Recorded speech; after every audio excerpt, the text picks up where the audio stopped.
Hello guys, once again, welcome back to Quick Thoughts on Seven Surrenders by Ada Palmer. This is another sequel. I've been doing well for sequels recently. This is a fucking good sequel. This is the sequel to Too Like the Lightning, which I read earlier on this year, so go and check out the review for that if you want to know a bit more about what that's about. I really can't talk about the plot of this book because so much happens in Too Like the Lightning, and so much happens in this. This is shorter than the first book, and I think much more happens in Seven Surrenders than it does in Too Like the Lightning. So I'll give you just a quick primer, so you're up to speed to see if it's something you might be interested in. So the Terra Ignota. I don't know if that's how she's pronouncing it, but the Terra Ignota series is a sci-fi book set in the year 2400 and something. It says it on the cover, 2454, 2454. So it's set in 2454. How many different ways can I say it? And the world has basically become a surface level utopia. Everyone is able now to. There's no nation borders. There's no military. There's no war. There hasn't been war in 300 years.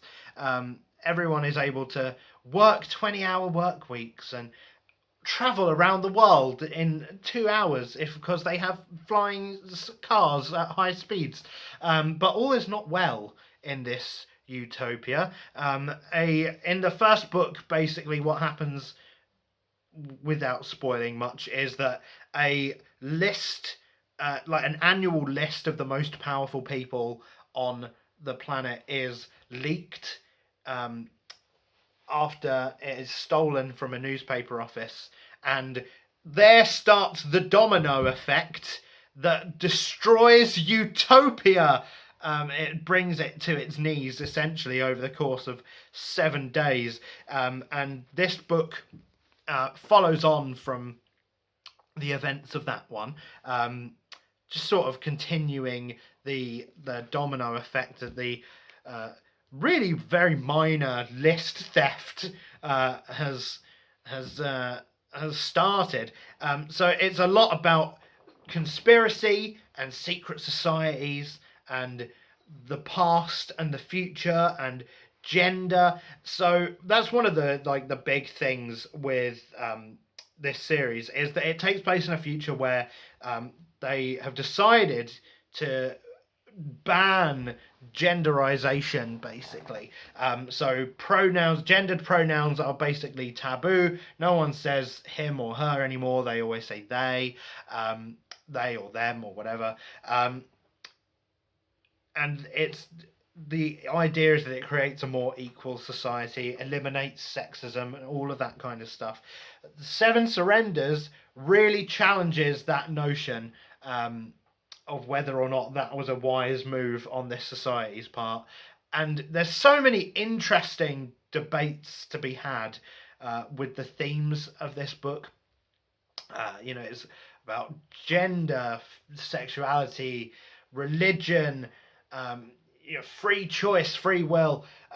All of these things are explored in this series. It's politically engaging. It's philosophically engaging, much more than Murakami is. Like, if Murakami is philosophical best when he's talking about how lonely men are when there's no women around, he needs to have a chat with Ada Palmer about what philosophy is, because there's a lot more discussion about actual moral and social and political philosophy in this book than there is in any Murakami work I've read so far. So yeah, it's really, really strong in terms of its themes and its ideas. The characters are excellent. In the first book, we're introduced to a lot of them. The main character is not really the main character. I mean, this is something I said in my other review. Like, Mycroft Canna is the narrator of events, because it is written as a history of the events leading up to, you know, it's a narrative of events of the year 2454. Is how it's couched. So it's basically a history of how society crumbled around his ears. There's no like, it's not a mystery that society crumbled. It's just a mystery of how it gets to that point. So society crumbles, and Mycroft Canna is there to tell the tale. Mycroft Canna is a criminal who has been reformed and therefore allowed to go around the world at the beck and call of essentially anybody. But because he has certain skills that make him prime for certain jobs, he is often tapped by the world's global elite. So it's through his eyes that we see this history unfold. And it's hard to call him the protagonist in the first book, because the main story is much more about the global elites and their, you know, secret societies and everything. So he's more like an observer. In the second book, he steps more into a protagonist role as he sort of takes more of a... I mean, it's weird because he spends a lot of this book in a dungeon. But I'm now like, he spends so much of the narrative of this particular volume sort of locked away from the goings on of the wider world. But I still feel that he's more protagonist in this than he was in the first one. But that's really beyond the point, because all the characters are really strongly developed. Like, there's more shades of grey in this book than could fill a trilogy of best-selling erotic novels. This book has, like, you know, people say like Game of Thrones, the characters have got shades of grey, they're morally dubious. And I'll agree with that to an extent, but I think there is definitely a lean with those characters towards a good guy side and a bad guy side. Like, no one's rooting for the Starks to lose, right? Even if they are, like, they do something that's a bit shit. Like, oh, I've reneged on a marriage deal that I didn't really want to do because I love this woman instead. No one's going, oh, down with the Starks, mate. They're fucking evil. And no one's going, oh, Cersei's got some good points, actually. Maybe we should fucking murder all of our enemies, whatever. No, so that, you know, that's never... I always thought it was a bit weird with Game of Thrones, but with this book, you know, there are characters that are introduced in the first novel that I was like, yeah, okay, these are probably the good guys. And then, like, as we're going on, I was like, oh... actually, maybe they're not the good guys. Maybe they're evil. But then, like, again, but then as we're going on, I'm like, oh, well, maybe they do have some good points. So these are characters that really are walking a line between, like, they do acts that are obviously morally reprehensible, but were they justified in doing them? Is it for the greater good? Arguably, yes. I mean, how far would you go to save Utopia? That's kind of what the theme of Seven Surrenders is, on the nose. And as far as sort of carrying plot threads forward from the first book, I think this was all... obviously, this has always been designed to be a series. Like, the first book ends with, this is the end of the first half of my history. So, obviously...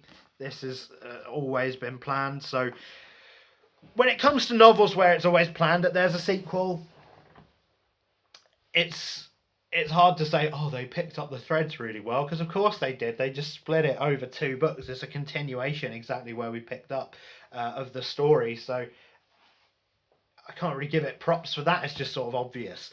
Yeah, I mean... really, without spoiling anything, that's all I can really say about Seven Surrenders. The plot twists were numerous. My mind was blown. My jaw was on the floor. And I read this book. This book, I was kind of... I don't know. I was so nervous about picking this up, because the first one it's complicated. And I'd left it a long time. And the first chapter, like, kind of tests your mettle. Because I was like, oh shit, I really need to remember who all these characters are. It's like, Ada Palmer challenges you to remember who some of these characters are without without naming them in the chapter, and it's like in the chapter, it's like, you know who these people are. I'm like, shit. It's like, do I? Was I supposed to remember? Was I supposed to be taking notes? But she does, in her defence, couch that by adding a list of all the main characters at the beginning. So I was like, okay, I can kind of pick up where I left off. And to her credit, she did reintroduce the characters really well after that. It was just like a beginning thing that sort of took me by surprise. And that genuinely is it. So, guys, I've officially read and done quick thoughts / reviews on 39 books this year. My goal, my Goodreads goal was like 12 books, whatever. I set another goal in my head of 40 books. So I'm one away from doing it. I've picked a fucking long book. I picked Grace of Kings by Ken Liu, which is like 600 something pages. Will I finish it before the new year? Probably. I've got 3 weeks to go. But I think after that, I'm going to just take a little rest for the rest of the year and just leave it at 40 books. So the next video of Quick Thoughts will be my final Quick Thoughts of the year, which means other content down the pipeline, including a year wrap-up of the year. I'm looking forward to that one. I've got an idea for it. It'll be a bit different to some of the other stuff. And yeah, that's it really. So bye for now. I'll see you next time. And probably we'll be talking about either more quick thoughts, because I've got loads of these videos to upload, or something of actual substance. See you then. Bye. And all the rest of it. I just need something to say to push the button. Bye.